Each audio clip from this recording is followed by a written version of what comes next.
Good evening, listeners from Nigeria, across Africa, and around the world. My name is Smart Madu Ajaja. I am the convener of Open Nigeria and Africa Unite and the anchor of Nigeria Now and Global Matters Arising. How are you doing today? I hope you had a great day at work. For those who are waking up, we say good morning. Those who are night shifters like us, it's just the beginning of yet another shift. And from wherever you are, we say thank you and we appreciate you for your usual support, for the massive support you give to us via sharing our message, listening to us, and liking and commenting, offering us strategic ways that will help us grow, especially organically. Thank you very much. We appreciate you. Tonight, it's 11:08 p.m. Central Standard Time here in Houston, Texas, United States of America, and that is 12:08 a.m. Eastern Standard, and I believe that is 6:08 a.m. Nigerian time, and 9 p.m. Pacific here in the United States of America, from where we are broadcasting. Thank you very much. Today we are going to be talking about something very something that is trending here. Nnamdi Kanu, a Nigerian young man who was kidnapped by the rogue government of Muhammadu Buhari in Kenya against all international laws, smuggled into Nigeria, um, dumped in the hell of a jail without trial. As we speak, it's about 5 years now since this young man has been clamped in jail. And the fake government of Nigeria, yes, successive fake government of Nigeria, has not had any ground to sentence him to jail because, in the first place, they don't have any ground. They violated him by arresting him and bringing him into Nigeria against his wish. It wasn't his wish to be brought into Nigeria in a crate the way they brought him. He was visiting another African country. And I'm very happy to inform the world that as we speak, Kenya is threatening the Nigerian fake government of taking them to the International Court of Criminal Justice. I hope you are aware of that. So that is how the whole thing is taken right now. Nigeria has become a rogue country. And it's so sad. Africa's most populous country has become a rogue country. And this is the second time this thing has happened. In 1984, Umaru Diko, ex-minister of Transport and Aviation, was arrested, not kidnapped, in the street of London by the same Muhammadu Buhari. They drugged him. He used some Israeli agents to to kidnap him in broad daylight in London, 1984. They were on their way to the airport, Heathrow Airport.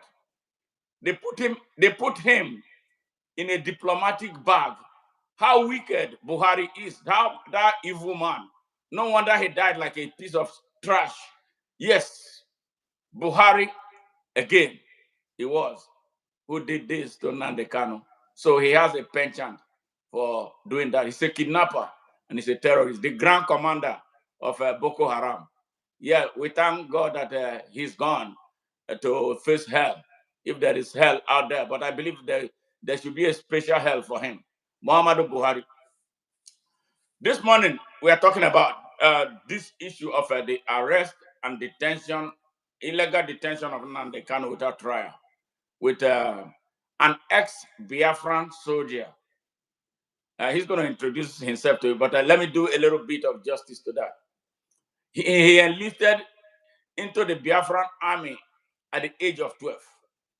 Yes, born in the north of Nigeria. His name is, I call him Agwacha Ichi Charles Ugumba. He's here with us all the way from Los Angeles, California. All right, Chief Ugumba, please tell the world who you are. They're already revving for action. You've already said who I am. I'm just Charles Sugumba, but I'm a Nigerian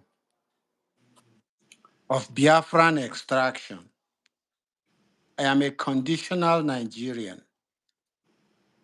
I am a conditional Nigerian in terms of the fact that until the conditions that make it a level playing field for all Nigerians is established, I will not pay allegiance to Nigeria. Let us look at the reasons why Nnamdi Kanu is held. He's held because he was against bribery in Nigeria. I've lived in America for 35 years. I have never offered a bribe for any service or for any right, and none has ever been demanded of me. When somebody asks you for a bribe, they are telling you that, yes, we know it is your right, but with impunity, I have the power to dictate whether that right is given to you or not. And this is the government that Fulani, the system that Fulani established in Nigeria, and it permeated all through Nigeria. Bribery is an insult on a man. And Nnamdi Kanu was against that. Nnamdi Kanu was asking for justice in terms of people being free to express themselves. As we see it today, Nigeria cannot protect Nigerians. Nigerian army cannot, will not, and is unable to protect Nigerians. Why are Nigerians not eligible to access firearms to defend themselves, defend property they have lawfully acquired, and their loved ones? No Nigeria has sought for protection from the Nigerian government, either its police or its army, and the help came on time. It will always come after the fact, after the people who have the right to abuse us have come and gone. Nnamdi Kanu was asking for the ability of every Nigerian to be able to protect his right. Nnamdi Kanu was asking for Nigeria to be accountable, for the treasury not to be open to some people who just walked in and out as they like. We cannot say what our money is used for, how it is used for. All we know is people, after they are done with our resources, they take loans on our behalf to divvy up amongst themselves. Those were the things Nnamdi Kanu was questioning.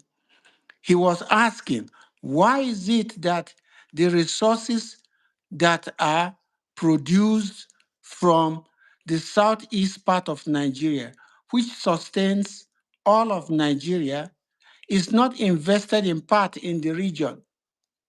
Why do the people still go without water, drinking water? They cannot fish in their ponds. They cannot ply their highways because there is no roads. They don't have electric power to run their, their life. All of that is because the federal government of Nigeria takes the resources from the region away from them and applies it as it sees fit. Nnamdi Kanu was questioning why we have fiscal policy decisions taking place on our sidewalks. What that means is this: we have money changers, something unheard of anywhere in the world, trading in yen, in franc, in pound sterling, in Dutch mark, all of that. Where do they get it from? Our central bank, because they're in control. These were the things Nnamdi Kanu was fighting for. He was fighting for a level playing field.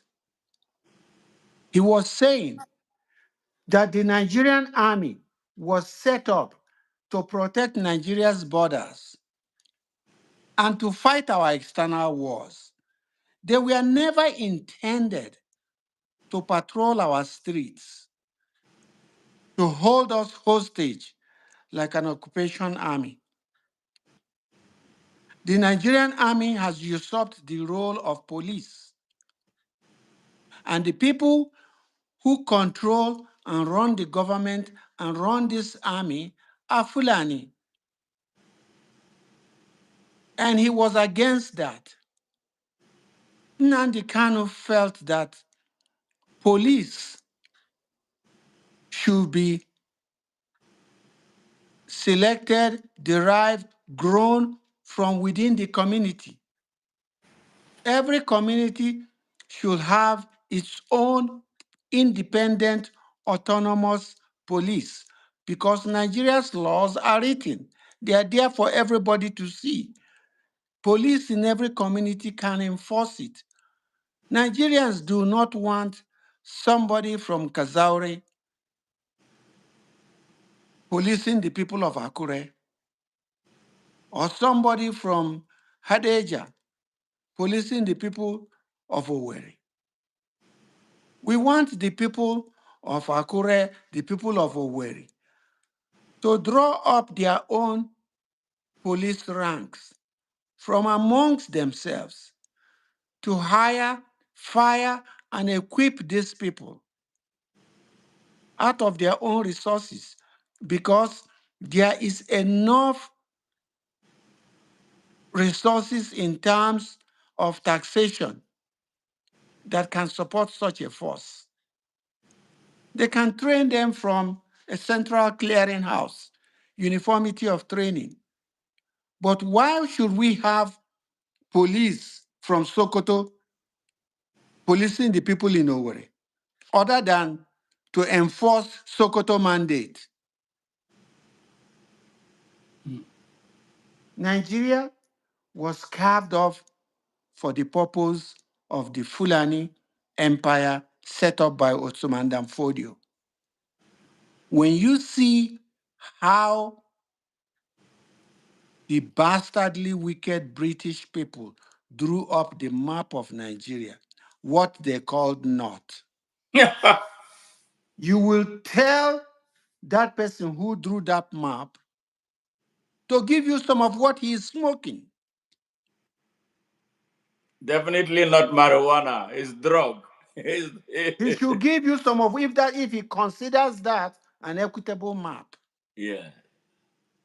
Today, you see Hausa people with all the budgetary allocation to the north.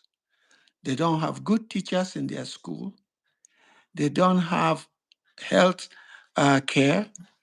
They don't have water. They don't have electricity because the minority Fulani have carted away all those resources. Hausa doesn't see anything. Let And me ask you. Let me ask you. yes, You have this very difficult to sum up um, love for the Hausa people.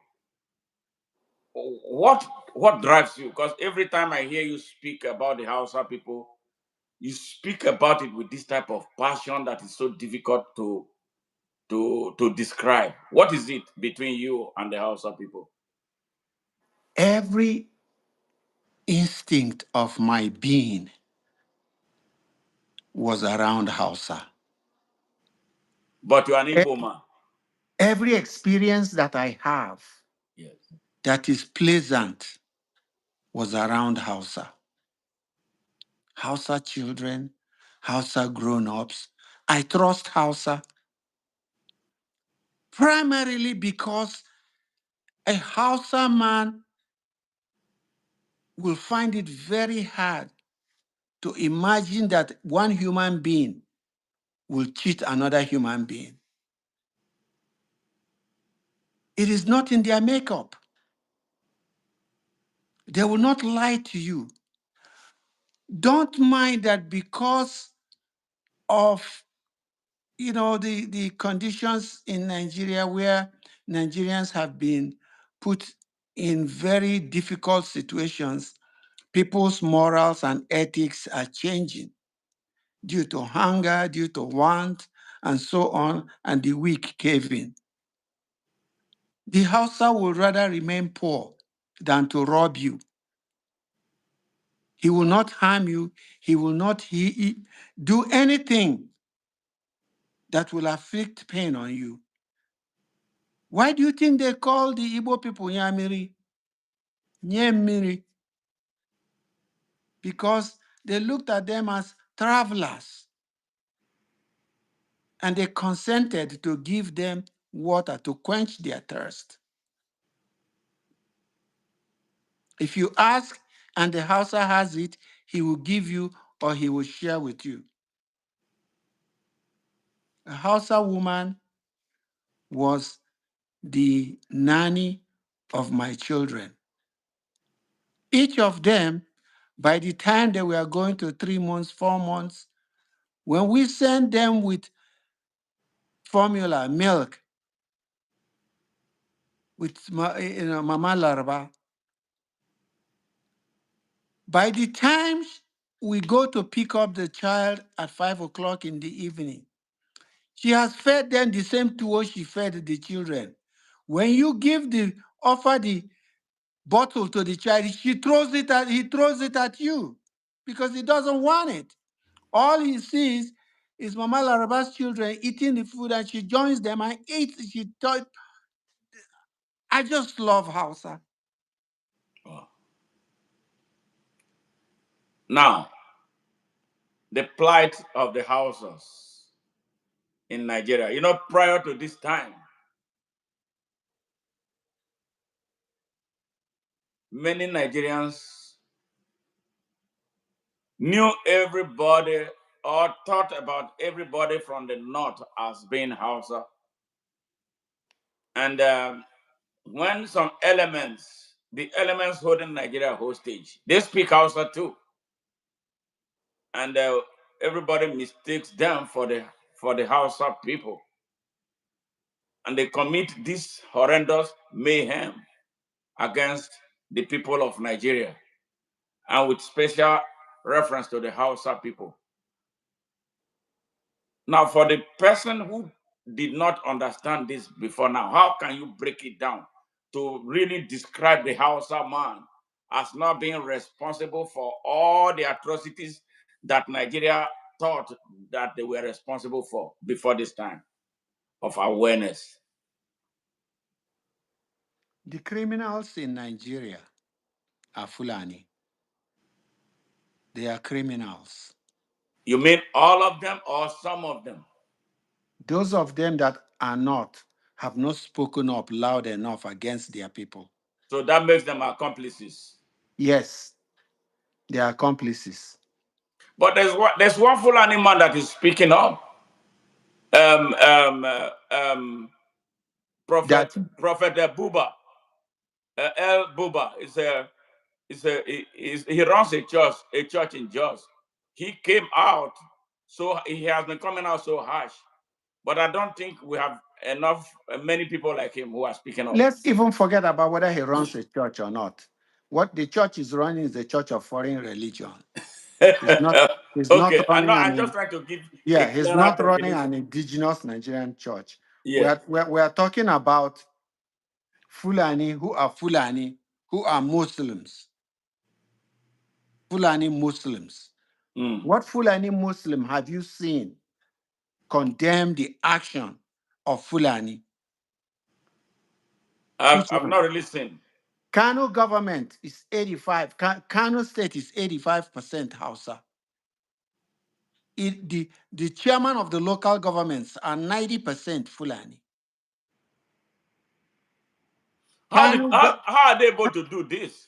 I don't, well, the thing is, Hausa people for a long time have felt that they are one with Hausa, with Fulani. But regardless of that, they know which amongst them is Hausa and which amongst them is Fulani.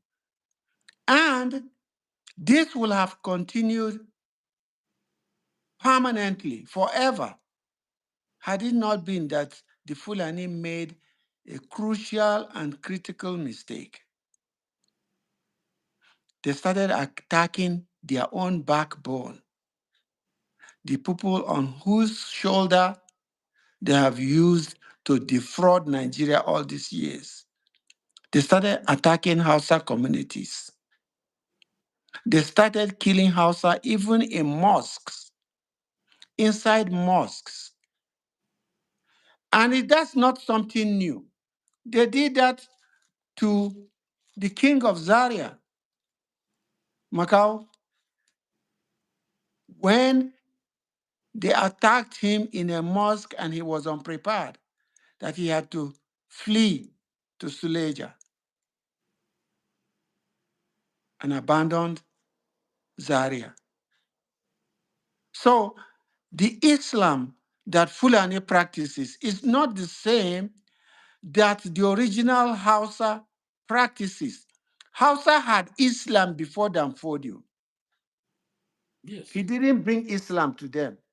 They Yes. had Islam way before them. He had economic ambition, and that was why he categorized their own Islam as the wrong one and used forces, one village after another, to overtake Hausa. It looks like it's the same thing that they are doing in Nigeria right now. Now, let me tell you that Yes. what they are doing in Nigeria now, it may sound very heinous, very, very bad. Yes. They are doing it to our physical self, our human body. They have done this for over 60 years to our treasury. Absolutely. They have done this to our treasury. That is why we have bribery in Nigeria. That is why we have checkpoints all over Nigeria that do not bring security. That is why we have federal police, which is wrong. America does not have federal police. England does not have federal police in the way Nigeria has it. Federal police is not for prosecution or enforcement. They are investigative. They still Yes. turn over their findings to the prisons where the crime occurred. Why we should have federal police in Nigeria, I don't know why. Every community should grow its own police from the people in the area who grew up in the area, who know where the bad guys have always, you know, uh, gathered. Mm. That's the section of town where bad guys are. The people who were bad guys from childhood and who are now graduating into gangsters. Except you are from that community, you will not know of these people. We want our police from amongst ourselves people whom we know the extent of their resources. If we see his wife, a policeman's wife, police sergeant or whatever, with 2 or 3 cars buying lands, then we want to see what type of cases he has handled and if he has been taking bribes. And we want to squelch that on the spot. We don't want police in our community that does not account to us, but rather reports to an outside agency or to an off-site person. That is why there is a serious miscarriage of justice in Nigeria. I can come to Nigeria and with my 1 or 2 or 3 million ask you to be locked up just because you exchanged more words with my sister 15 years ago. And I have you locked up indefinitely. There's no justice in Nigeria because the prosecution and enforcement is not on a level playing field. Nigeria, like you said, is a crime scene. And that was what Nnamdi Kanu was talking about. Absolutely. Nnamdi Kanu said Nigeria was a zoo. It is a zoo. When you see poor people, when you see poor people who farm with ancient implements, they don't have too much sticks in their house to light a fire. And you drive them from the land from which they obtain sustenance. You make them run for their life. It's not like they have gold trinklets or they have money in safes for which you are after. It's just, and they call them bandits. The Nigerian journalists call them bandits. Beautiful name. As if they avoid terrorism. Terrorists are for IPOB. Okay. People who are trying to defend their land from the people that Fulani commands.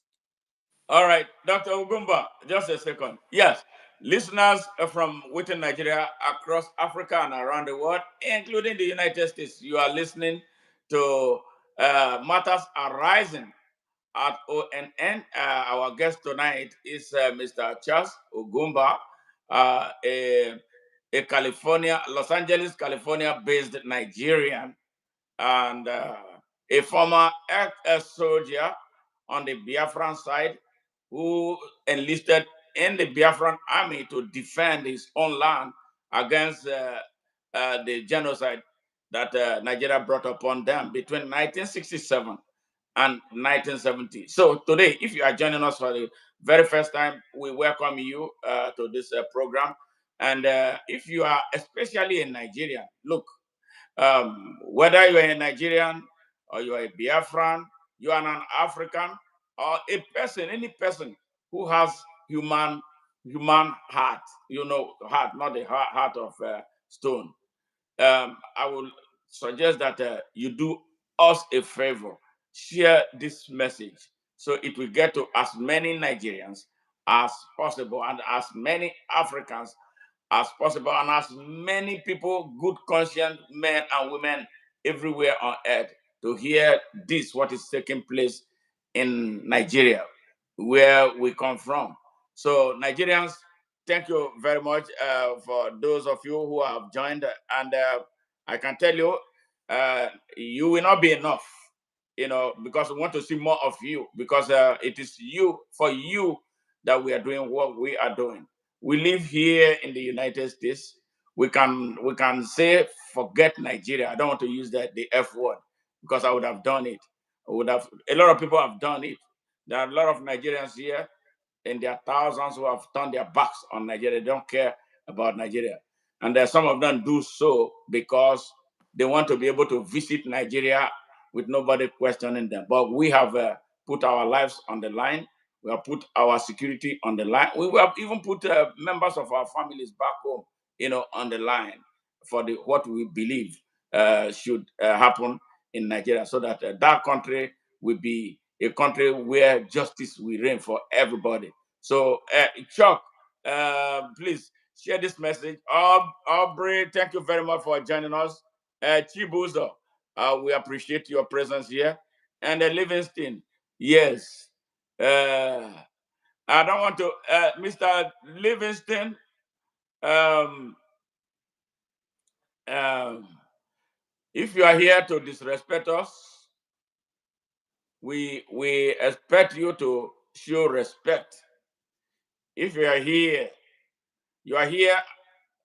as a privilege, not because you have a right.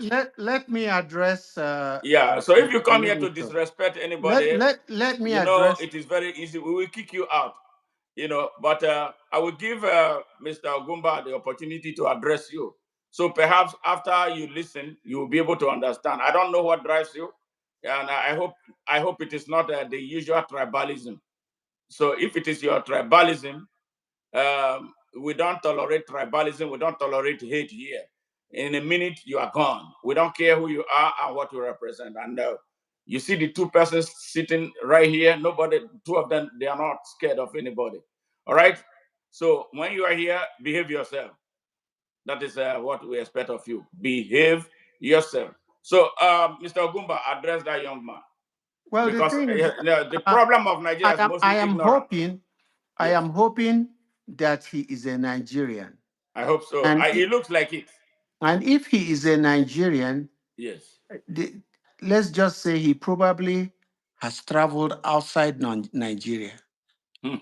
Is it good for us to live in a country where you pay bribes and the system of government allows it and there is no end in sight for it? Is it good for us to live in a country where we have no roads, we have no infrastructure, we don't there's no good outcome from our health establishments because some people cut our money away and we cannot question them? Is it good for us, even if you are living in a city and you have never been put in a condition where you have to run for your life, where you have to face the business end of an AK 47? Is it good for old people, women, children who have nothing to be running away, chased out of their land, put in, in camps in their own country, and they have no political gain, they have no muscle, nothing in it, and we continue to admit this system of government without opposing it? Wouldn't you yourself, Mr. Livingston, oppose such if you live in under such conditions? If another human being, if you were to come traveling in a vehicle and you get to a checkpoint and they drag you out of your vehicle and slap you and beat the shit out of you, use the butt of a gun to slam you on your shoulder, and you permanently have nerve damage on that shoulder for the rest of your life, and you are just a statistic, and you have no recourse. Is that the type of country you want to live in? I've lived in America for 35 years. I know what rights are. The rights to peaceful gain, to peaceful pursuit, so that everybody is able to realize their God-given potential. We strive in Biafra for equity, for equality. We don't think that we should, as people of the Southeast, be traveling to Lagos to go and clear our goods when there are ports that can be fully developed with the resources of Nigeria. Hmm. What is wrong with you, Mr. Livingston? Are you a Nigerian? No, it's probably one of those unfortunate victims of tribalism.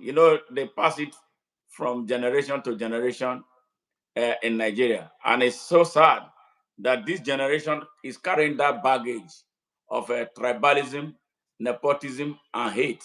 And you find it difficult to break into them to make them see reasons.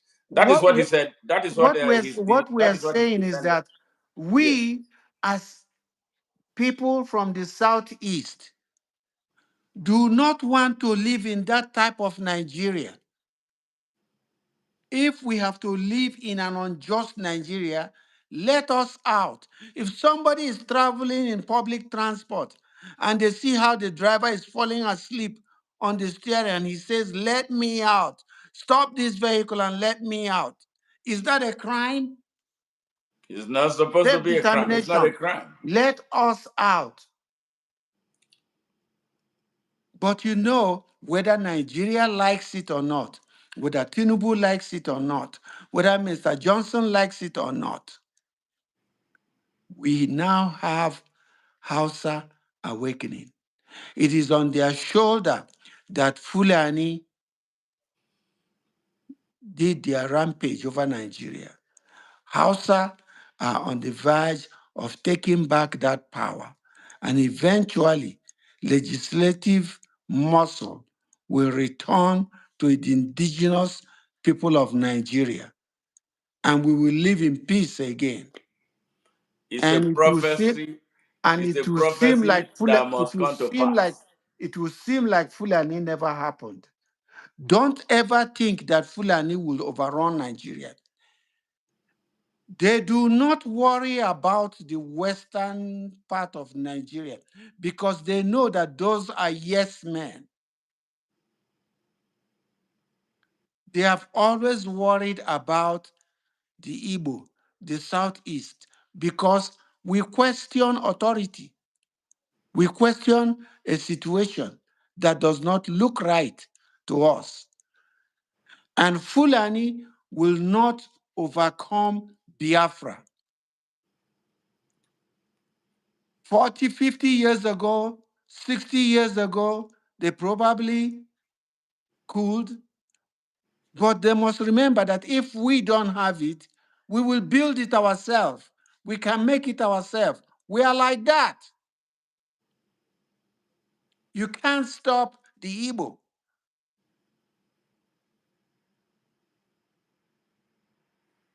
So anybody who is saying this Biafra, and if you are a government civil servant, if you don't want to be objective, just keep quiet. If you are protecting a job, just keep quiet. If you don't have anything good to say, keep quiet.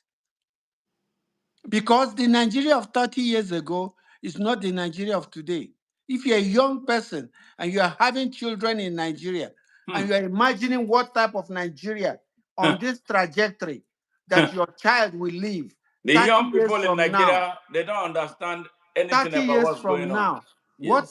why would you be having children in this type of Nigeria, If I'm in not Nigeria, knowing I will not even try to have any children. Not this hell of a Nigeria. when you have an Yeah. idea of the type of climate in which they will live if things don't change. Hausa, and let me tell them again, whether it's Atiku Abubakar, Kwankwaso, if by any means, by any color, he is Fulani, if he is Jibril, and that is Angel Gabriel, don't vote for him. Take back all your legislative power.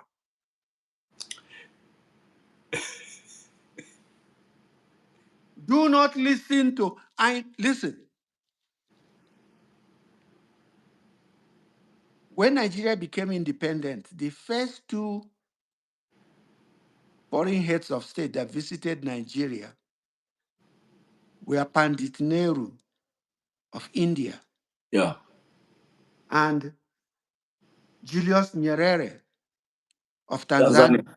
Yes. Tanganyika then. Yes.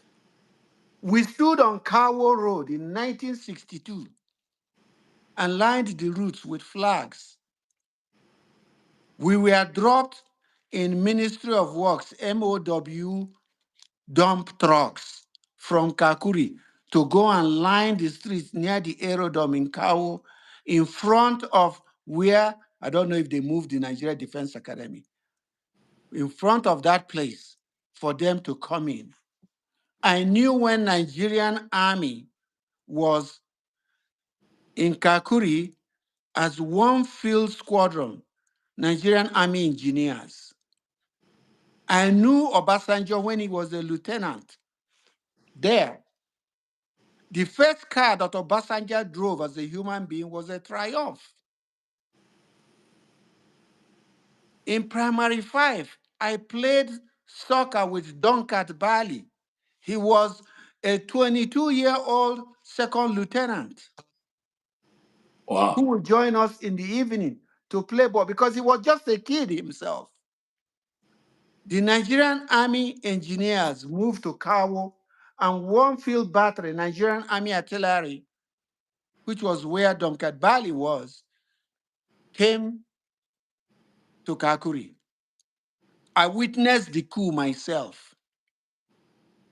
I was one of the few people who dared to come out at Nigerian railway station market because there's a market there associated with the goods trains that brings foodstuffs from southern Nigeria and fish from Lake Chad area. And so Kaduna was the junction, Kaduna Junction. That was where the train going to Maiduguri and the one going to Kano split. I was there. Yes, I served in the Biafran army. I never saw combat, but my father was a chef. He worked for the US consulate. I learned to read very, very well by the time I was 12. And when I was the batsman to the commander of the Raiders Battalion, Port Harcourt Strike Force Brigade, I was the one who received all the war plans, the battle plans from brigade headquarters and forwarded it to him at TAC headquarters, tactical headquarters. That is the conglomeration point before the forward line, before the war front. I could read battle plans. And as a child, training in Rangers Guerrilla Regiment was the first time I heard the word terrain. They were teaching us the type of geography that I went to study as physical geography in Form 3, from 4 in secondary school. We were learning it as guerrilla, landscape.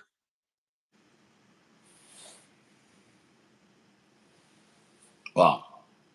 So even though I did not engage in combat, I did every other thing else in the army. And I so happened to be in the sector where the Nigerian Army Commandos, we call them Vandal forces, Nigerian Vandals. And they are still Vandals to this day. If you are a real Igbo, don't ever address the Nigerian Army as people. Call them the names that your fathers and forefathers know them from time. They are Vandals. They're not there to protect you. With guerrilla tactics, we chase them from Enyogugu to the recapture of Owerri, to Imerienwe, Ipo, Abara, Ozuaya, Umudeme, Okomoko, Apok, Ozuzu. Hmm. We put them in a tailspin.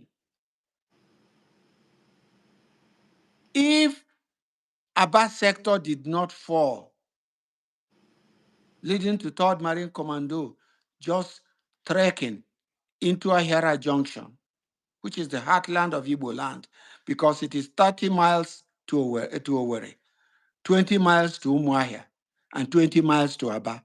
It is in Ahera Junction that all of Biafra congregated to hold Ahera Declaration and make a stand. It is in my mission building. So, what I want to say is that I have always known Fulani. I know them very well. I am grateful for one Fulani who gave my son a very fine start in education in life. But he was using Nigeria's resources and Nigeria's opportunities.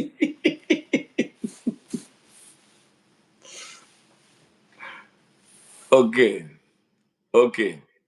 Thank you very much, Agwaja Ugumba. You are Nigerian. I don't care which race you come from. This man you are seeing here is an Igbo man, born an Hausa man. He was born in Kaduna, grew up with Hausas. He went to school in Yoruba land. He's a global citizen. He does not know race. He does not care about where you come from.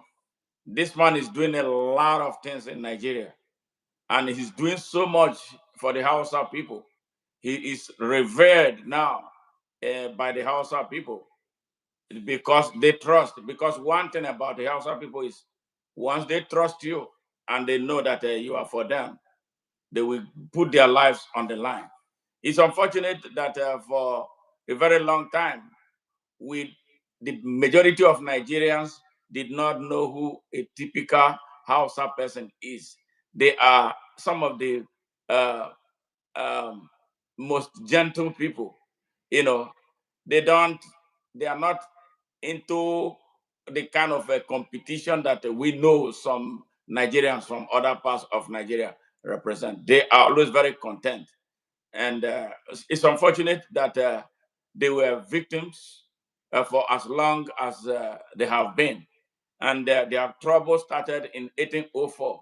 Exactly this year, it will be 221 years that they have been in subjugation, that they have been subjugated. By me, I describe them as Fulani elites, the sheikhs who want to be more Arabs than Africans. You know, we don't know what drives them, but it doesn't look like they love Nigeria because any person who loves his country will not put his country or her country through what these elites of Fulani have taken Nigeria through since independence. 65 years, we have tasted hell from them. And 10 out of Nigerian heads of state, 10 out of Nigerian heads of state are either directly or remotely Fulanis or have something to do. And the three that they were from other places needed to rely on them because they put this string around the Nigeria, shackles around Nigeria that we have come to break, and we are not joking. So if you are the apologetic Nigeria or you are the Fulani apologist from Nigeria, we don't care what drives you. What we are doing now is to inspire our people.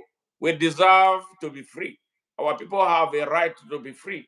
Nobody should be in chains in Nigeria. Nigeria is a very beautiful and rich country. And there's no reason majority of us are scratching, while less than 1% of the country's population is taking everything. They don't come to build. They ruin everything. They ruin everything.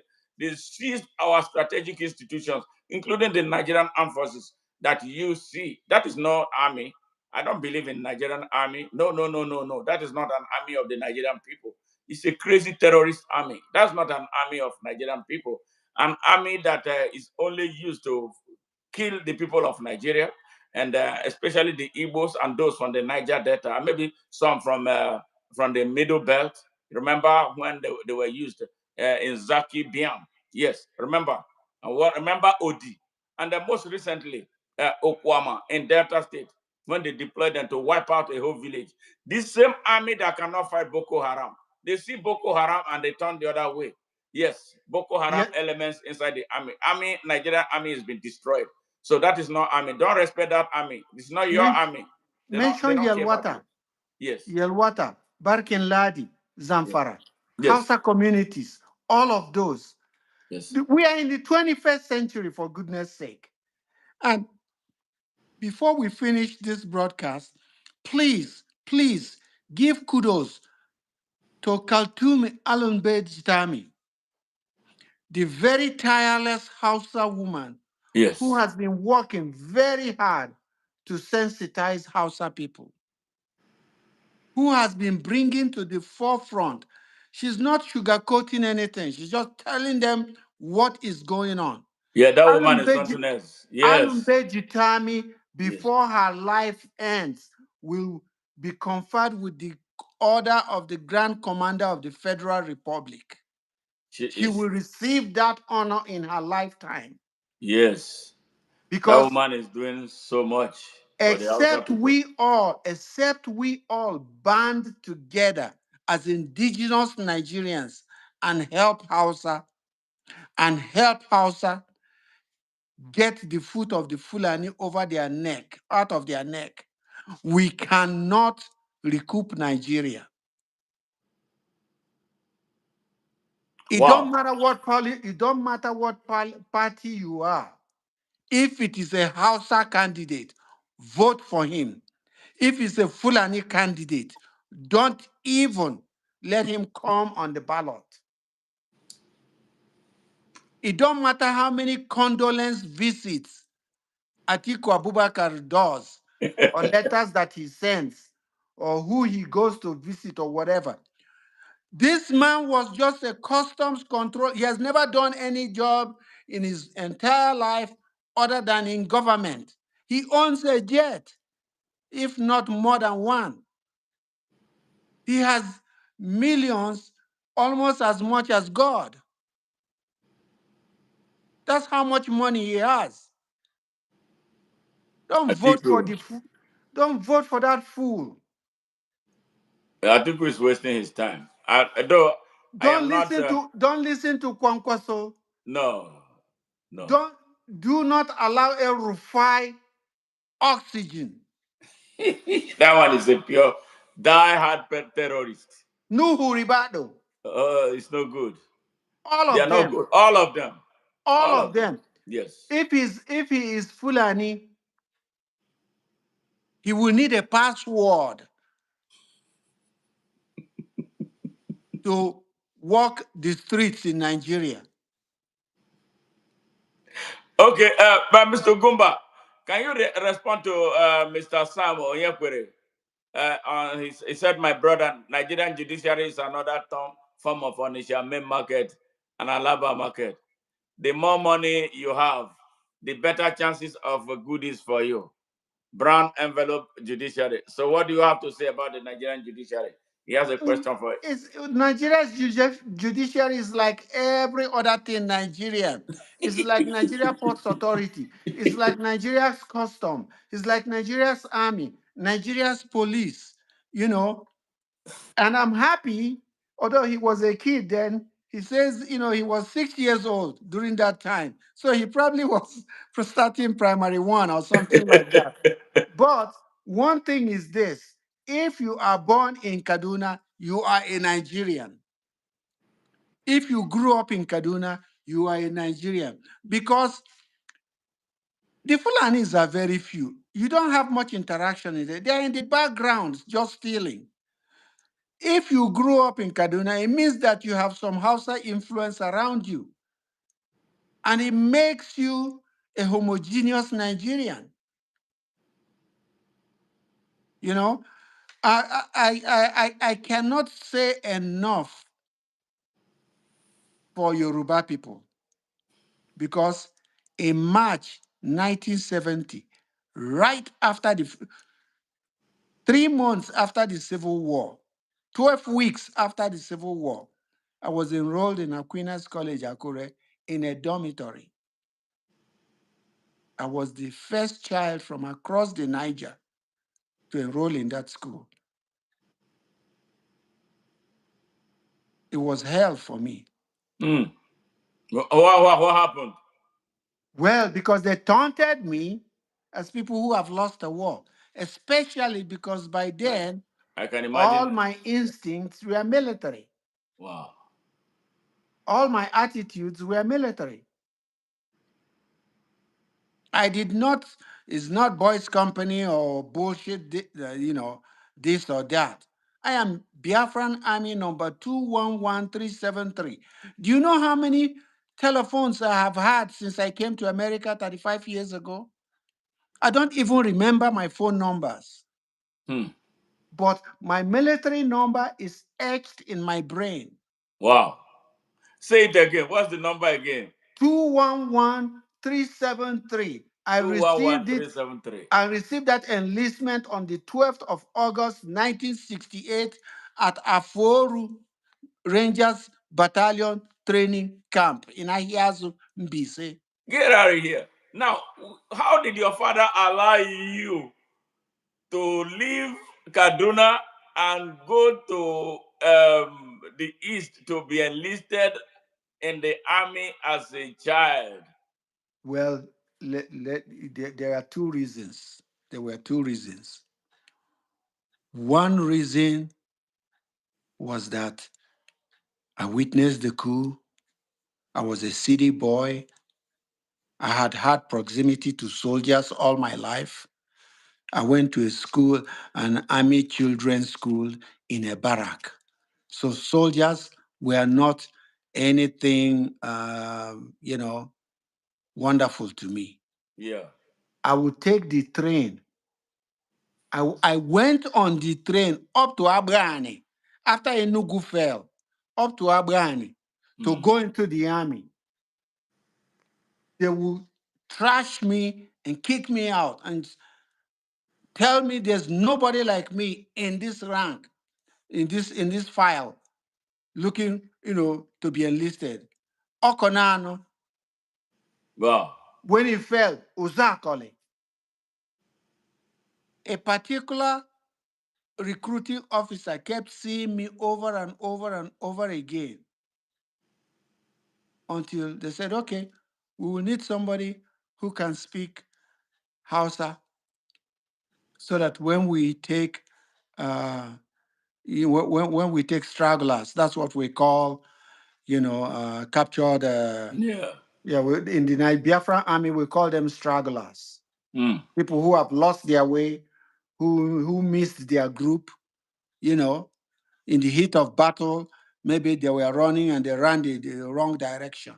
We call them stragglers. To Mm. interview stragglers. Okay.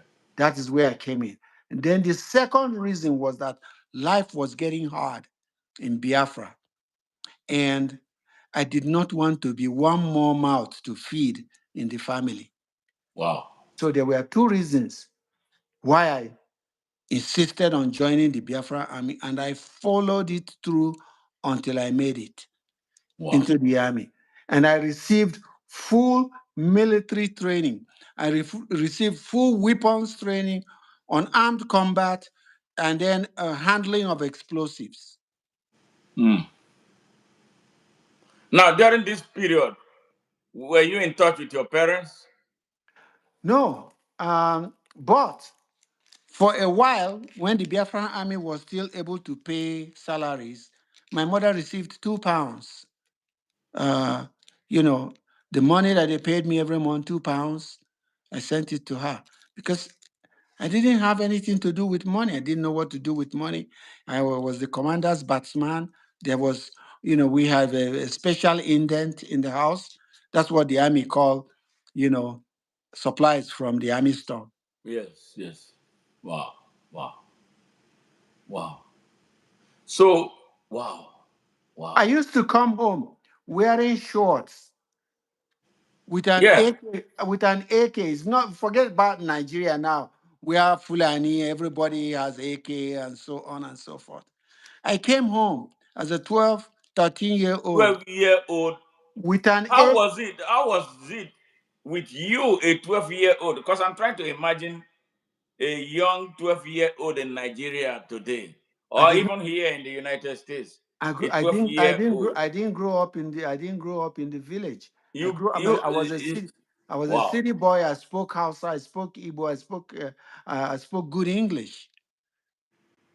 wow, wow, wow, wow. Now, okay, wow. This is interesting. Now you Ah, were in a sector where you were interviewing straddlers, as you call them. yes. So, did you guys observe the Geneva Convention protocol in dealing with the prisoners of war at the time? Well, usually, immediately they are captured.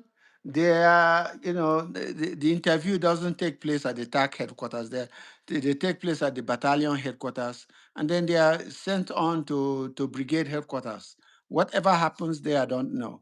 But I do know that they were given, plus my commander, Major Lars Njoko, was a very decent human being, very, very decent human being. Wow. Wow. Okay, so you need to respond to somebody who I believe was born in Kaduna like Yes, you. I can see he's Read here. mentioning. He said, Oga, I was with you during the January 15, 1966 coup d'etat in 44 Battalion Medical Hospital, Kaduna. I was 6 years old before the war. I know Kakuri, Reiki Battalion very well. So Uh-huh. this man lives in Dallas, Dallas, Texas. Whoa. Sam Onyekure. Yeah, the guy that you're talking. Maybe just say something to him. Yes, Samuel Yekore, much pleasure to meet you, sir. We have the same experience. We have the same experience. If you went to school if you went to school in an army children's school, you are a wise man. You know how they say, like, you are a made man because there's nothing anybody can tell you. You could be put on a train and you go anywhere. Wow. Wow. Hey, Chibuzo, thank you very much. Say watching from the United States. I love Yes. this and will always join. Please, not just only you join. Share this message, share our channel with every Nigerian. We are here. We are trying to build a global movement for peace, justice, and security. That's what we represent. And we don't like the way Nigeria is. Nigeria is not supposed to be run the way Nigeria is the worst governed place on the surface of this earth as we speak today. The people are in disarray and confused. They don't even know who they are anymore and who to relate with. And we have to break the shackles. And the reason we are where we are is a serious tragedy of leadership. The country was founded on a very wrong foundation. And if you want to understand Nigeria very well, don't start from 1960 because you will not get it right. You have to go back to 1914 and you see all the markers, everything that has happened to Nigeria to where it is now, to see that nothing has changed and to see that Nigeria is a family affair, it's a connection, it's a nexus. The same people in different generations are the ones holding Nigeria down. Do you see the way that armed guards, a bevy of cars follow Tinubu's son Yes. running on foot? Even as Trump is in America, can you imagine that happening to any of his children?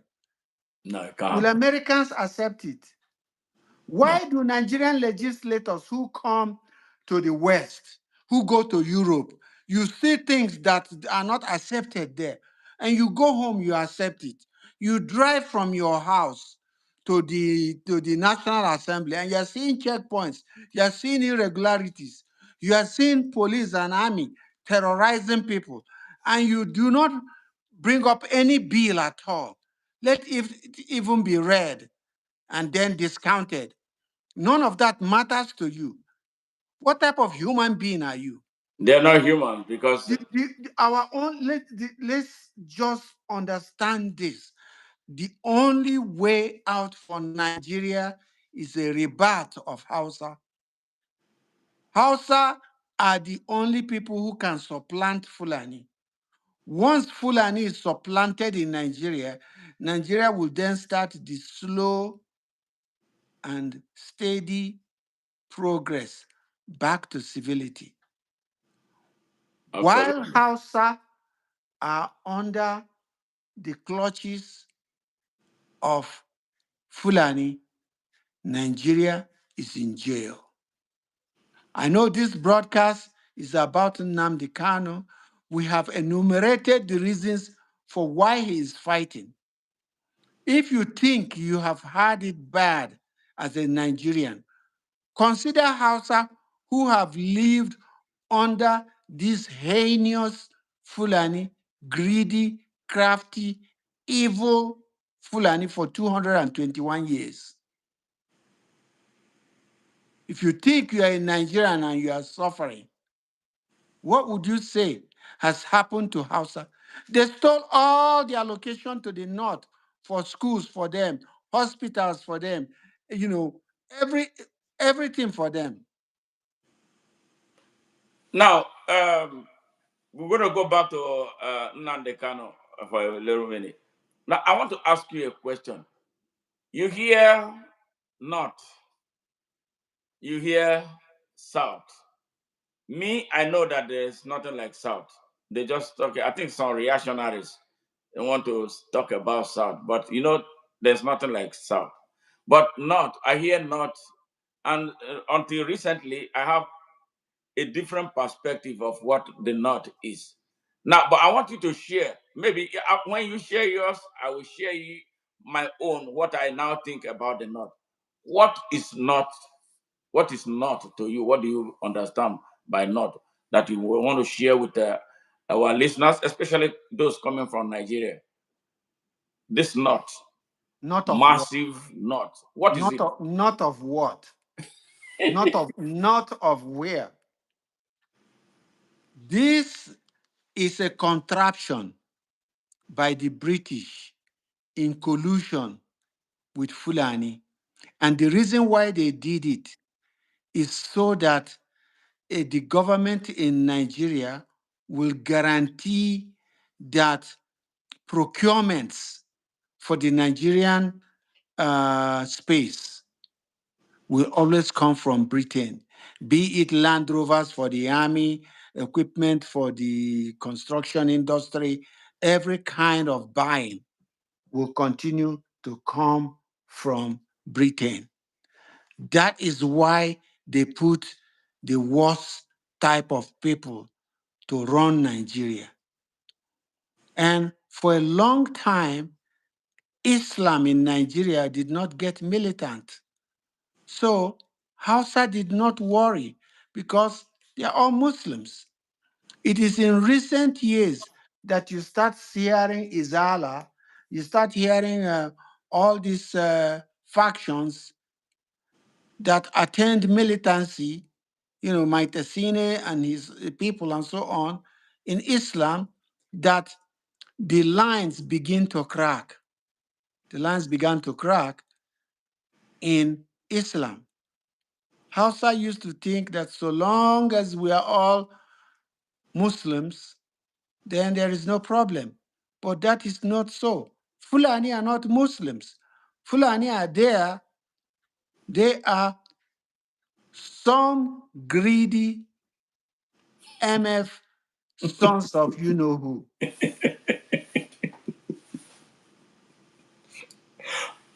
All right. And they should be dealt with seriously. See, when somebody hates you, you cannot just hate them the same way. You should hate them twice as much and then go after their grandmother. Because unless we put the fear of God in Fulani, they are not going to retreat. But first of all, we must take over legislative power. We must help Hausa to take over legislation in the states that are Hausa states. Wow.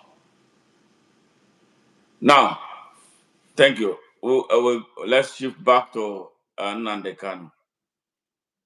At the last court appearance, he decided that he did not want his lawyers to defend him anymore.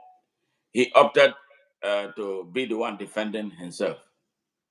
How do you see that position, that decision? What do you think would have masterminded or inspired him to take that stand? Well, see, he must have conferred with his lawyers, and he cannot opt to defend himself and still have his lawyers. You will have to ask them to, okay, you have advised me enough, stay back, there's nothing. This man is better than you and I because he is willing to die for a cause.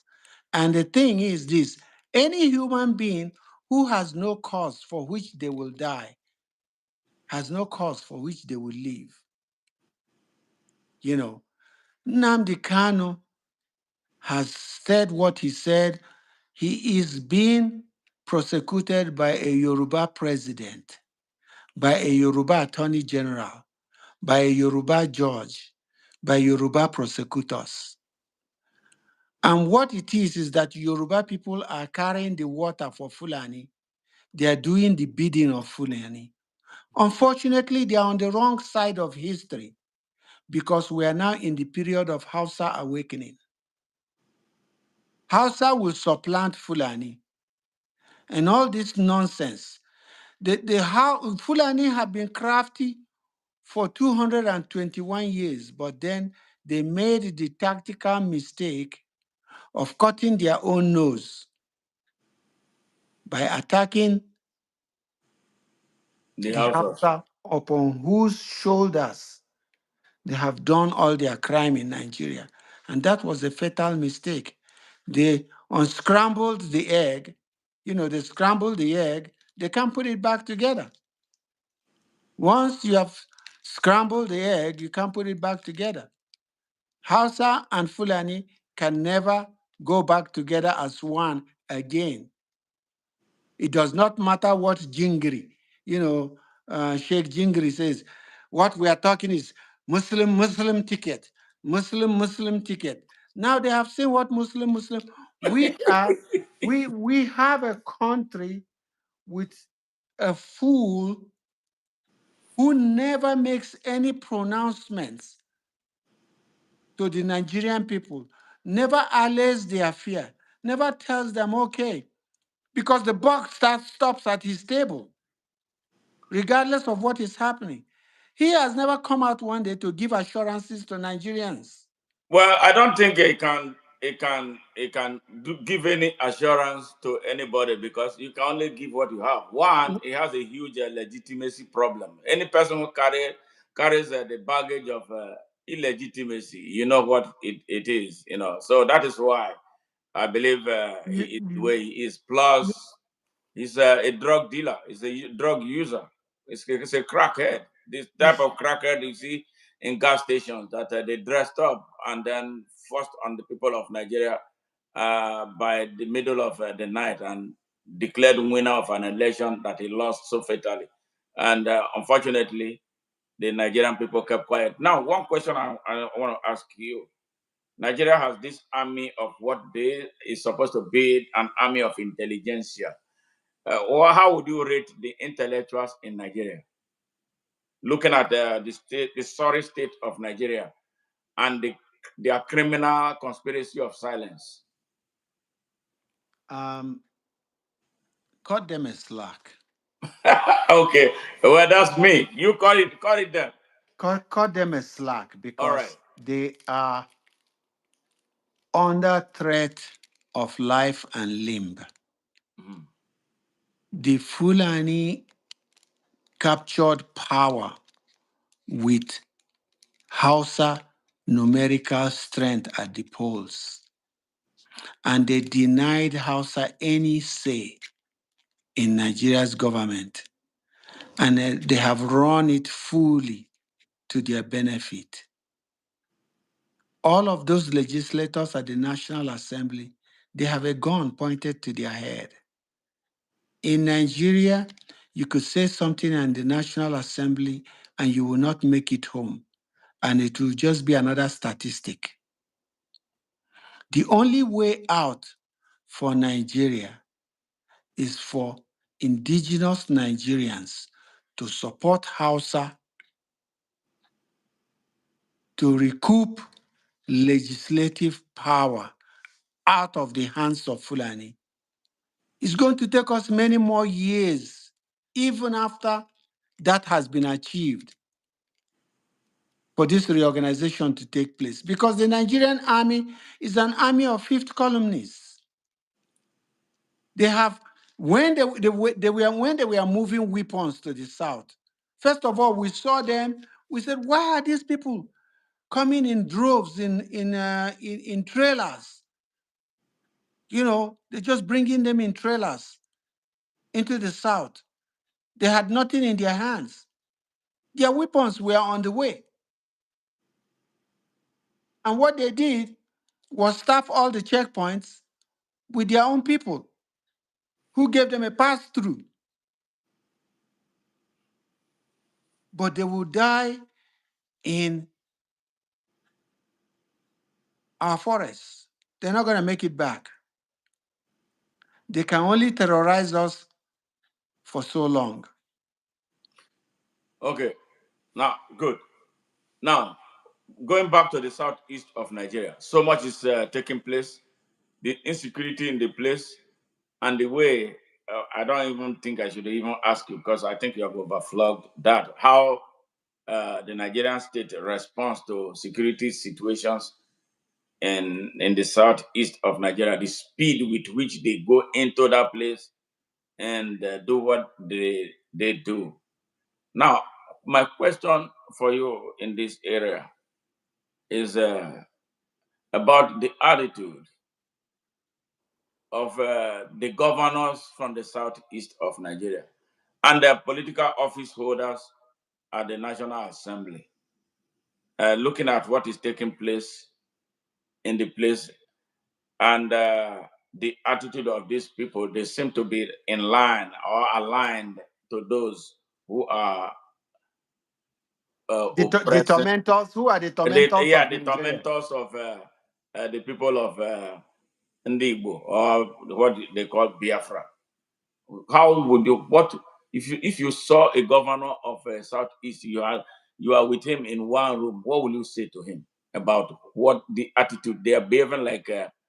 They have no connection with the people that they are governing.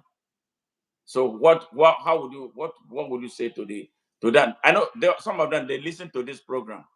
They listen through their proxies, and some of them take their time to listen because I've received some calls about this, and some people telling me tone down your rhetoric and stuff like that. I said tone down my rhetoric. It's either you take it or you leave it. I am not here to tone down for your benefit. I am talking to the people of Nigeria. They are the ones that matters to me and not you. I don't care about you. So if you were to be in an arena or from this platform, what will you say to the the governors from the southeast of Nigeria? We're looking at the state of insecurity in the place and their connivance with the forces of the tormentors, destroying their people, and then holding other people accountable for it. See, a good life is not a material life, just based solely on material. These people have sold their conscience for a mess of porridge. They are, they are, they can be bought at any price. You just name the price and they can be paid off. There used to be people called, somebody called Mansa Musa. He was so rich. We don't even know any of his relatives today. The guy, Anderson Cooper in CNN, Yes. his family used to own the shoreline of Manhattan. Material wealth is transitional. It only stays in a place, for so long, and then it moves over. Like the tree, Oba, that the seed, even if you have the tree in your own farm, Yeah. It may not when, be. You may not yes, get it one is seed. eventually it will end up in the seeds will, Go somewhere else. yeah, will go somewhere to another person's farm. It doesn't stay. Yeah. These people have been paid off, and they are only after the material benefits of their office. But the office is transitional. They will still leave the office. And when they leave the office, all that wealth they were acquired is still will be dissipated in a generation or two. So they are there not for their people, but for themselves. Hmm. And I tell you, when they leave office, they're not like you or I. They are always watching their shadow. They have an eye behind their head because they don't feel safe. Hmm. They know that at some point, somebody with an axe to grind will catch up to them. Wow. Wow. Yeah, there's something I would love you to respond to from one Chibuzo. He said, Oga, but is it not the Hausa people that brought the Fulanis into Nigeria just to suppress the Igbos with the Yorubas? Do you have anything to say about that? No, the Hausa did not bring Fulani in. Fulani invaded Hausa land. And just like in wars, if you go to the Middle East, you see the Crusades, it's always back and forth, back and forth. But the thing was that Fulani with 250 horsemen, just like they are doing now with motorbikes, they will capture this small community. Then from there again, they go to the next one, to the next one. Hausa did not bring Fulani into Nigeria. Fulani invaded Hausa land and used religion to confuse them to say, okay, now that we are in charge, we have the same religion, but they don't practice the same faith. Hmm. Wow. Wow. Hey, thank you very much, Mr. Gumba, for these enlightening messages of yours. A lot of us, a lot of young Nigerians, part of their problem is they don't know the history of Nigeria because nobody taught them any. I'm sure you are aware that they removed the study of history from Nigerians' academic curriculum. And I think that is a genocide against the younger generation who don't know who they are. As they just hear, I am Nigerian, and it's all. Ask them about what makes you a Nigerian. They don't know. And some of them become resistant because of a wrong oral tradition that was transferred to them, through parentage and stuff like that. And there's one thing that I've come to realize all my years of being Nigerian and traveling around Nigeria. And interestingly, the only place I have not lived in is Ebola. But I've lived in other parts of Nigeria, but the southeast of Nigeria. I hear some kind of things that makes me bleed sometimes about the type of ignorance that we have. You sit down in an armchair in Ijebode, you sit down somewhere in Kano, you sit down somewhere wherever you are, and then judge people that you have never encountered so harshly. You don't know anything about them. You have not gone to their place. You have this stupid opinion about them. And to the extent that when you see them, you will nearly. I know what happened during that genocide, even close to my place. How Well, they, I can say something again, like for the genocide that occurred in Asaba. yes, When I enrolled in Aquinas in Form 1, yes, the senior that I was handed over to watch over me, his name is Kana Ayonwa J. He's from Asaba.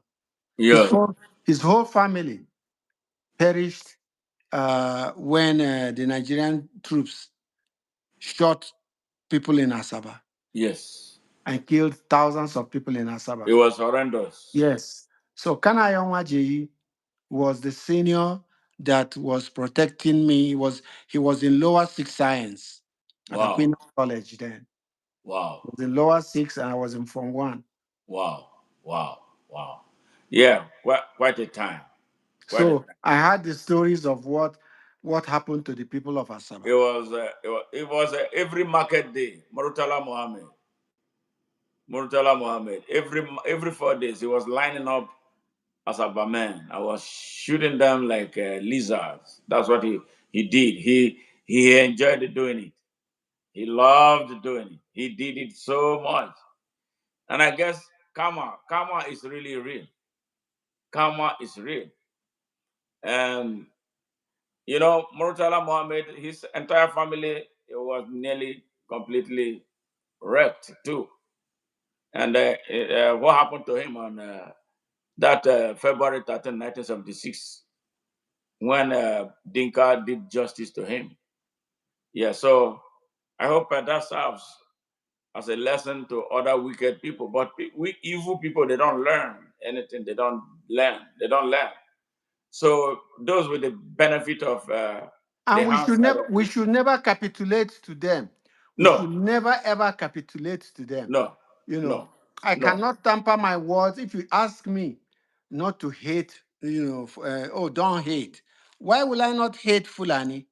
Just tell me why I will not hate Fulani. Of course, I will hate Fulani. Hmm. I will treat them, on a man-to-man basis, based on who is what.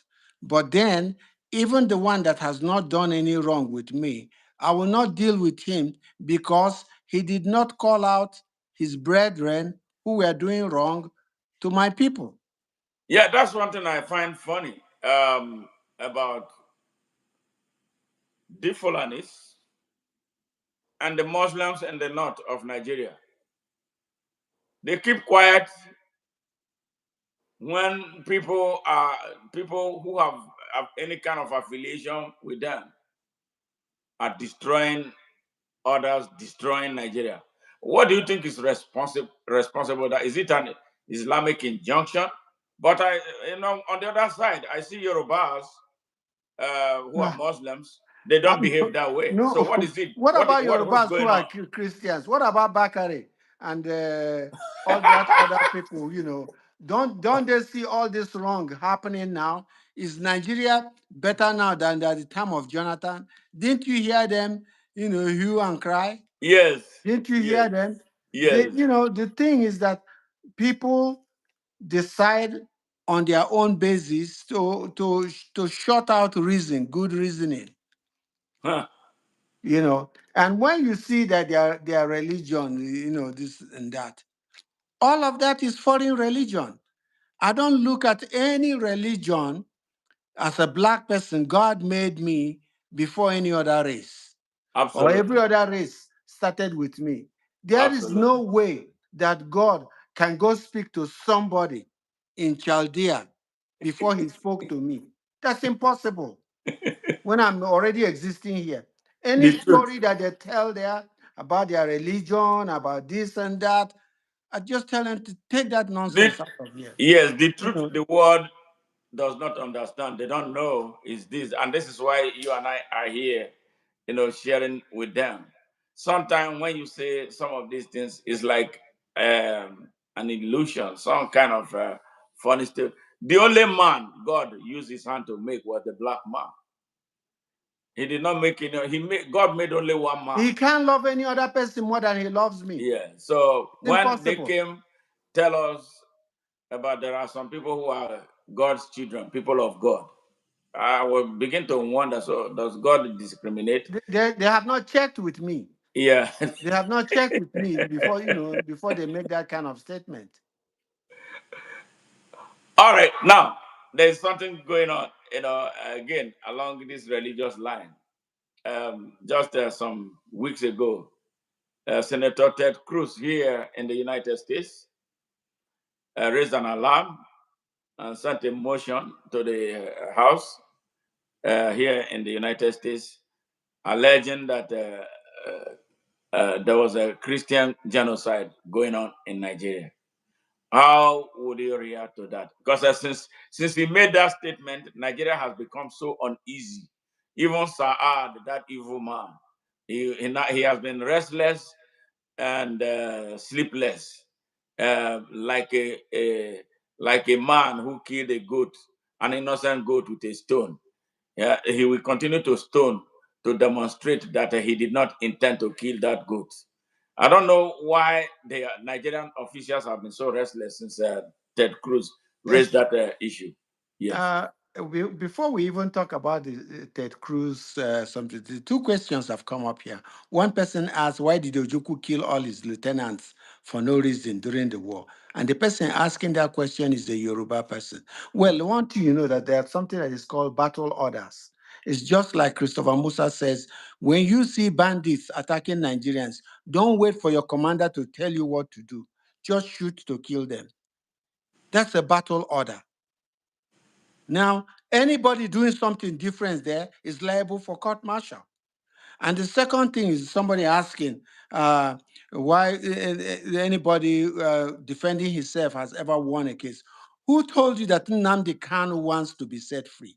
Nnamdi Kanu is saying that there is no law that he contravened. And as such, he's standing on principle that he's not going to defend himself. He's not going to answer questions. That's what Yeah, he's saying. He does not mind what you do to him. The man is a martyr. absolutely. He says, I have no case to defend. One, And the truth is, the yes, Nigeria has no if case I if against I him. if I keep my lawyers, they will defend me. So as such, I've asked them to hold off. And I'm saying I am not going to defend this case because I've not contravened any law.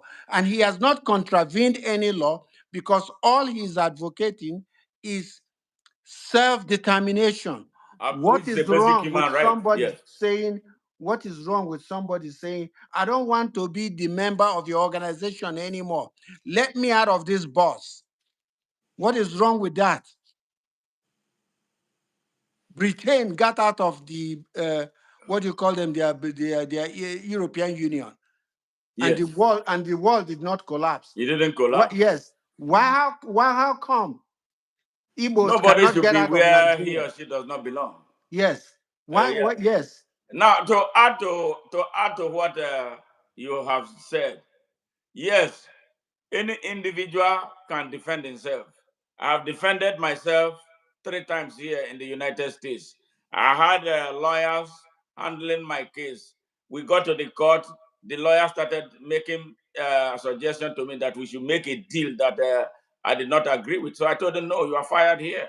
I went ahead and defended myself, and I won that case three cases, 3 times. So yes, you can defend yourself. You don't have to be a lawyer to defend yourself. Yes, you don't have to know the legal technicalities. Your defense, if it is sounds on a fair moral ground, you can successfully defend yourself. And there Yes. is a tent. There is a tent. There is a tent with Yoruba. I don't know if they only stay in Nigeria, because if you're a Yoruba person and you are anywhere in the world that is ordered, let's say you're in the United States, why would you not advocate for the same for Nigeria? Why will it be okay for Nigeria to continue as it is, and you are somewhere else in the first world enjoying order and propriety, and for you it's okay for Nigeria to be in chaos? Hypocrisy. That's what it is called. Why would you advocate that? Yeah. Is it because somebody from your tribe is in the presidency?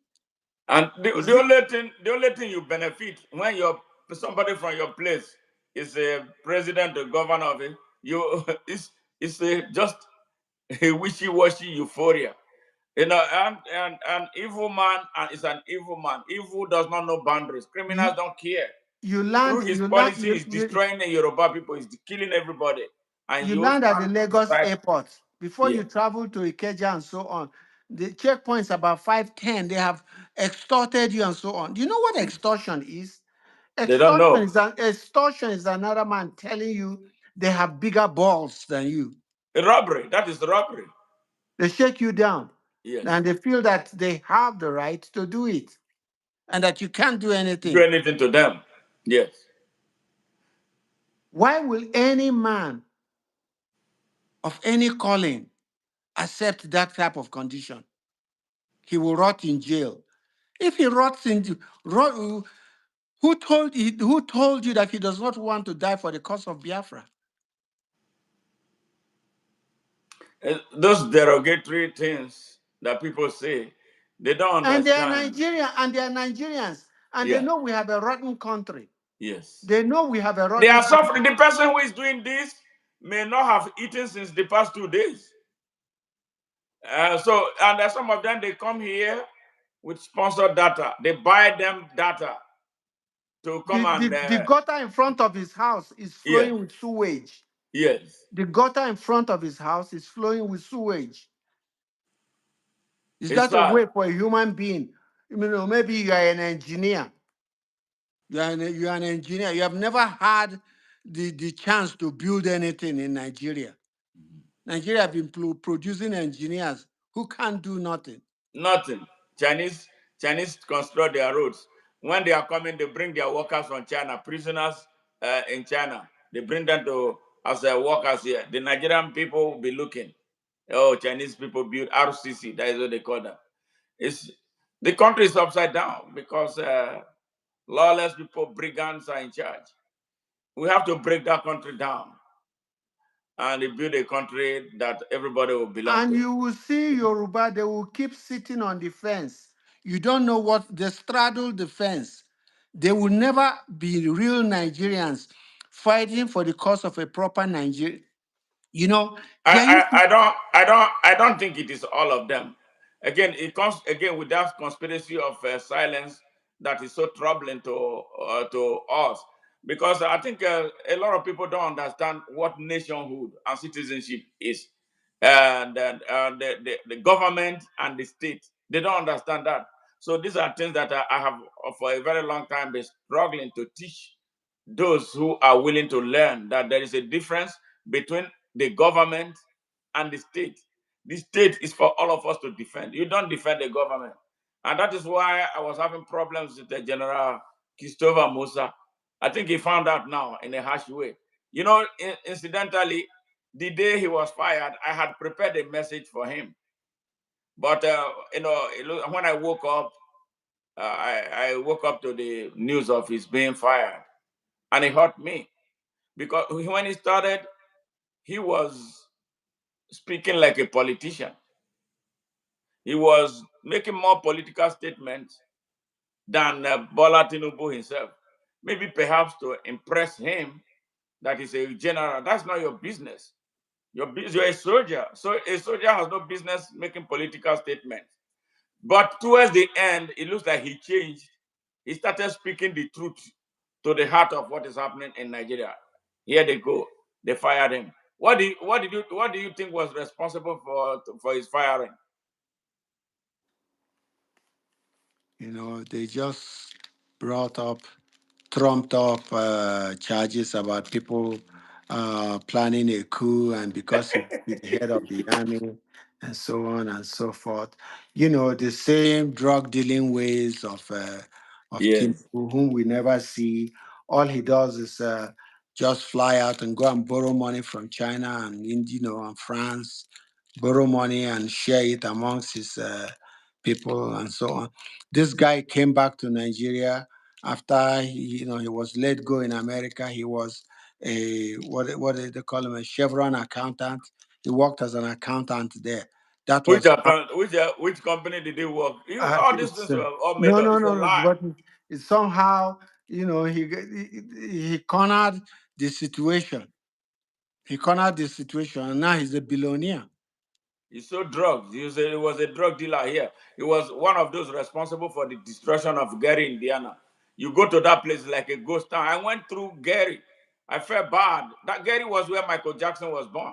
Yes, Gary, Indiana. So he traded on commercial drug dealing between Gary and Chicago, Illinois. That was what he did. But what pained me most how America handled him.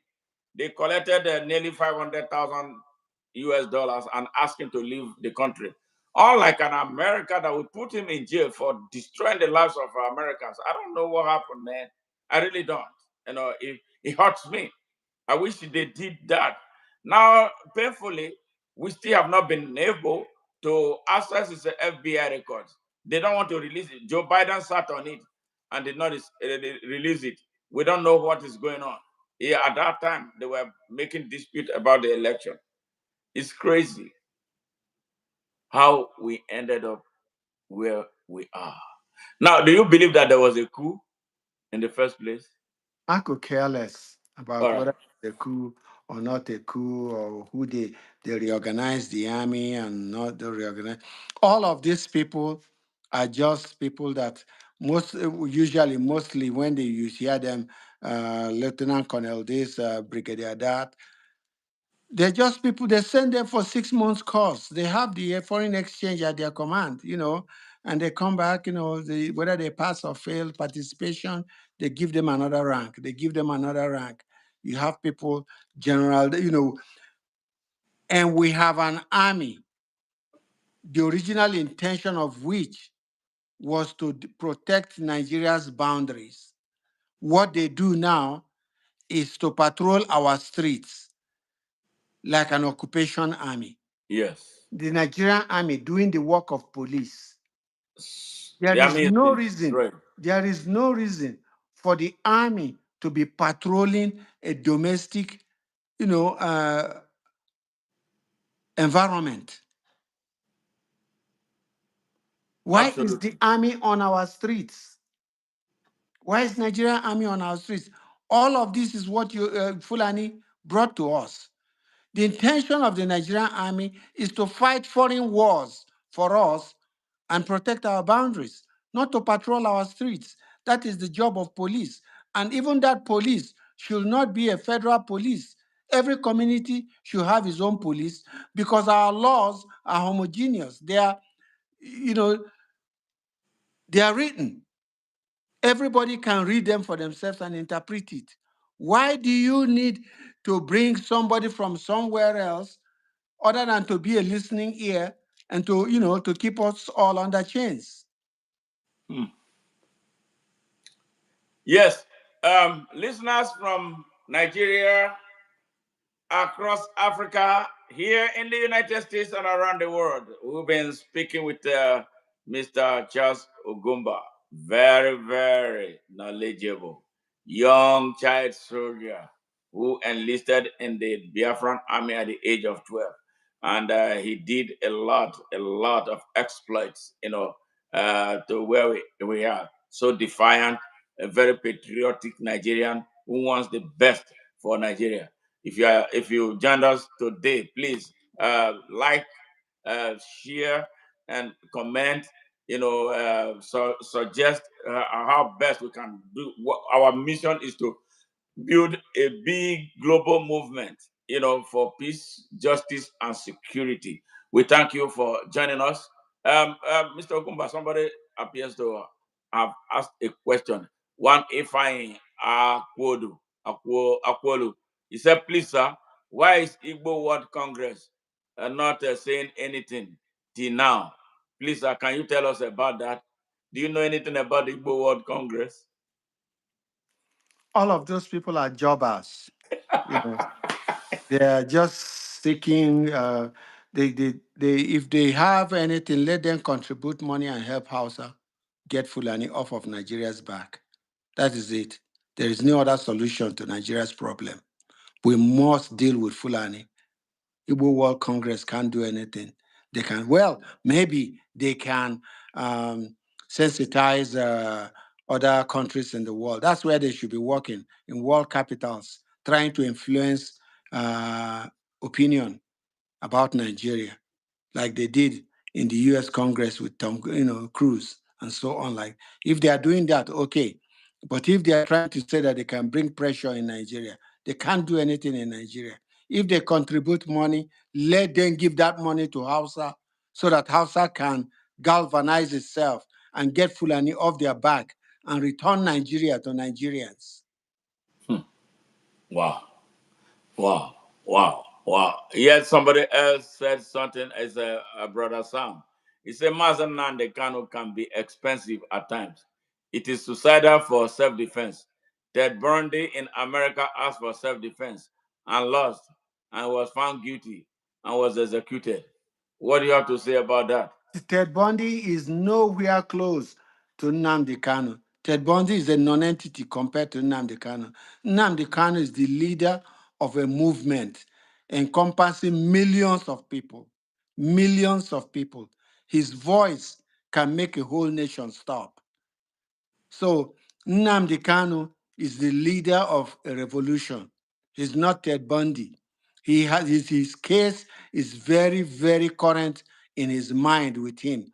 And he feels that it is better for him not to acknowledge a no case, than to what is he going to defend when there is no law that he contravened He at didn't the time? contravene any He law. didn't contravene any law. Why Yeah. should he defend himself? Against what? What is he going to defend himself for? All right, good.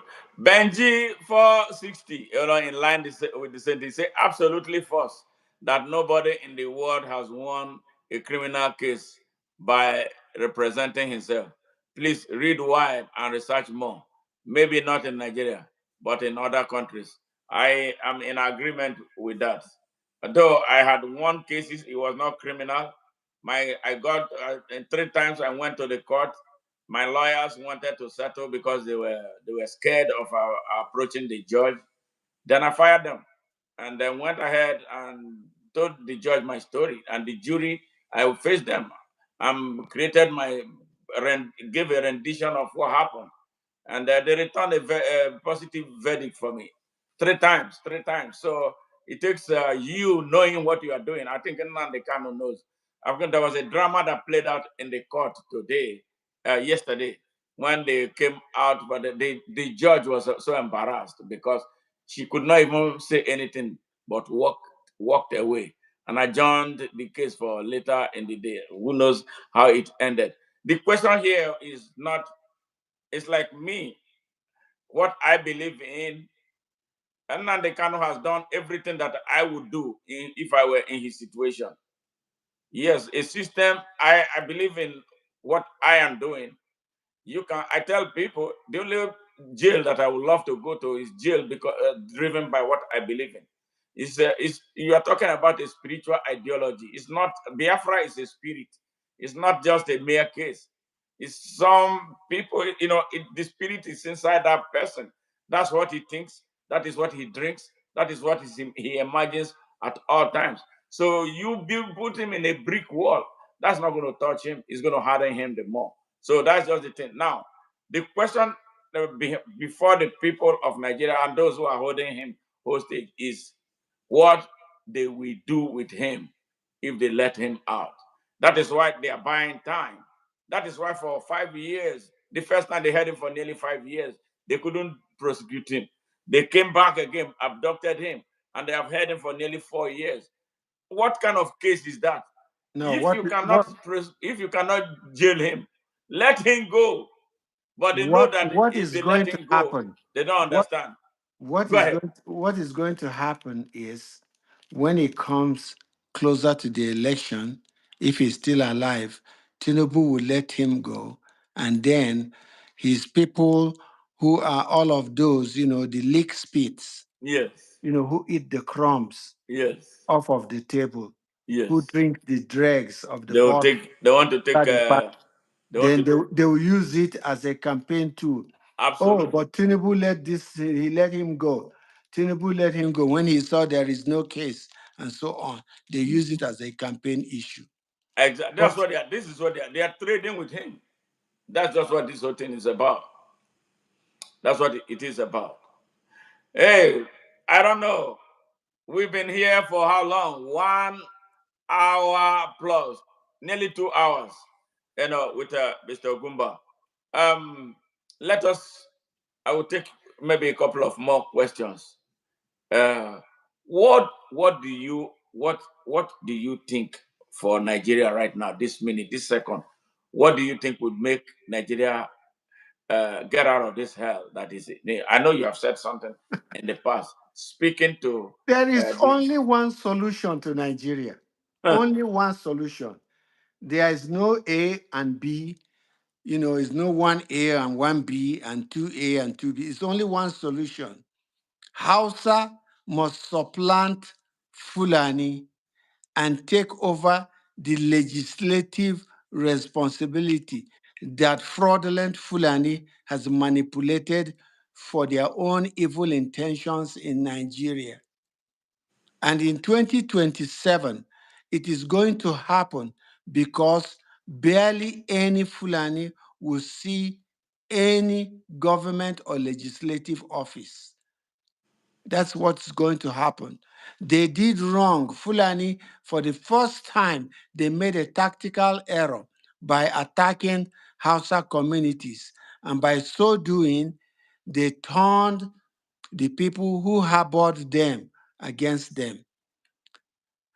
Everybody must, Igbo people, Biafran people, Nigerians of goodwill must help every Hausa person aspiring for office. Kaltumi, Alumbe Jitami, for people like Habibu Sodangi, people like that, they should help them attain office over Fulani. Except that is done, there is no other way for Nigeria.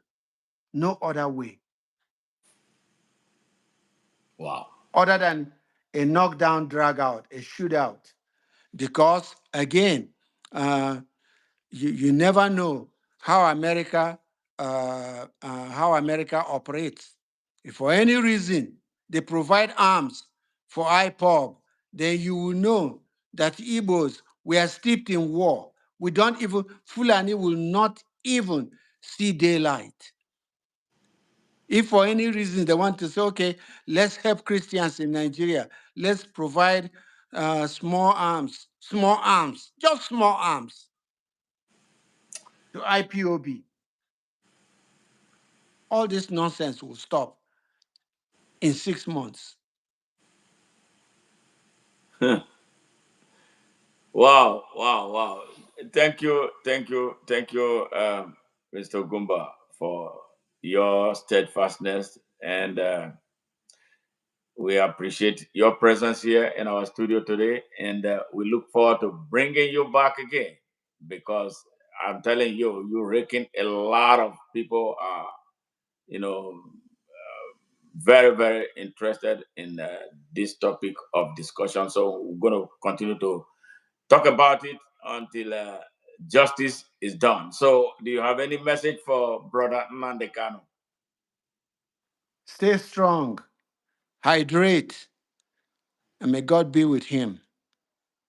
All right, thank you very much, Mr. Gumba. It was a pleasure having you here tonight, and we look forward, hopefully, very soon with you and some Hausa brothers of yours on our studio so they articulate their own position. Let's hear for the first time from them. Thank you very much, and have a good night. You too, sir. Thank you All very right. much Bye bye, for sir. me. Yes. Yes, we've been talking to Mr. Charles Ugumba. This guy is a diehard, very, very, very, very, very patriotic Nigerian, and um, a great, a great man here. You heard him. He's lived here for 35 years. I'm me here. I've lived here for 29 years. Next year I'll be 30. So he came here 6 years ahead of me. And we've been here, and he has been a great brother to me and a very, very, very passionate and an emotional Nigerian. I wish we have many of him taking charging for the good of Nigeria. He doesn't pretend. You heard him. I was just trying to hold back. You heard him point blank the way it is, and that's how he speaks. He speaks it. He's been doing so much, to wake the Hausa people up, and they are responding and very well too to his message. And he's not just sending messages to them. He has built some learning centers where they teach mathematics, science, Chinese, and other things that he's doing out there in Kaduna where he is, and there's plan for him to spread further and further down. It takes men of passion, men who love humanity to do that. Yeah, at his age, you see, where all of us are here, we are supposed to be in Nigeria, contributing our quota to the development of that. But Nigeria, as it is right now, is scared of those who do good. So they will do everything to, make you want to leave the country, and that is why we are losing a huge nation of Nigeria through the youth migration. Yes, that I believe it was simulated to happen.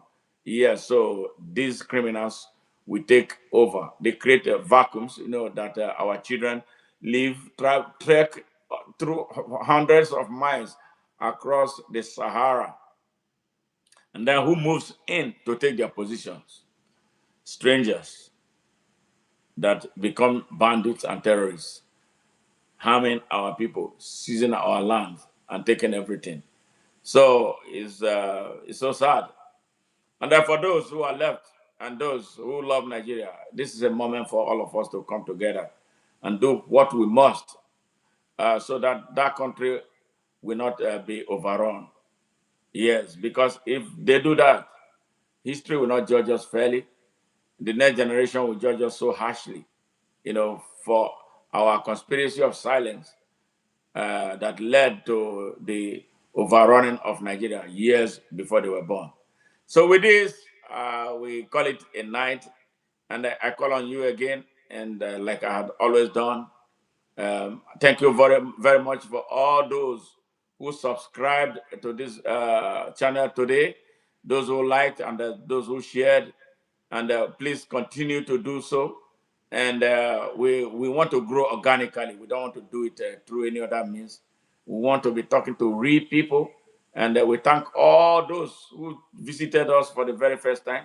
We thank the brothers and sisters, especially from Nigeria, who are beginning to wake up. No, the responsibility of building Nigeria is for all of us, not just or for a few persons, because we own that country.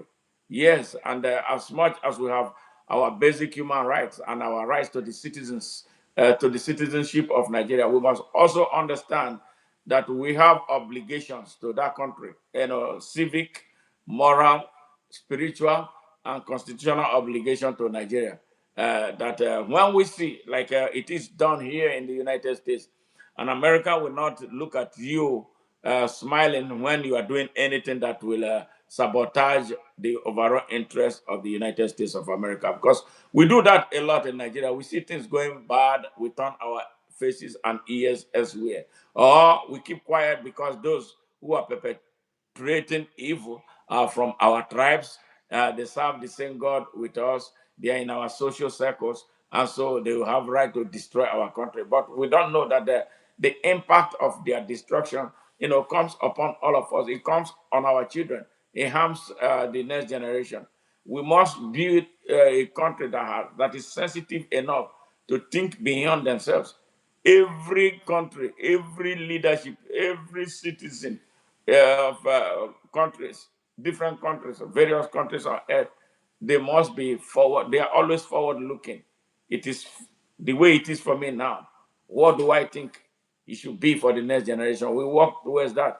And every little step we take, and a very positive step for that matter, if we are 1 million people saying yes, that would be a strong 1 million yes. It becomes a huge, powerful whole. We can do this. We can save Nigeria. The foundation was wrong. No country was perfect at the beginning. It takes the citizens, yes, who agree and they commit to changing the narrative of their countries. This is what has been lacking in our country. Let's eschew tribalism. It doesn't do anything, any good to anybody. Tribalism does not do any good. You see, those who destroy countries, they are from tribes. They destroy the countries, and their destruction impact negatively on their tribesmen. So let us raise our consciousness about this tribal thing. When we are in our places, we do traditional tribal thing. That is okay. That is the extent it should go. But we must not bring it to the country and make it create a situation through tribalism that will stop the country from moving forward. And it's a great problem that we have in Nigeria. Thank you and much love from me always. And I look forward to seeing you guys in our next broadcast. Thank you. Thank you. I love you guys. Bye for now.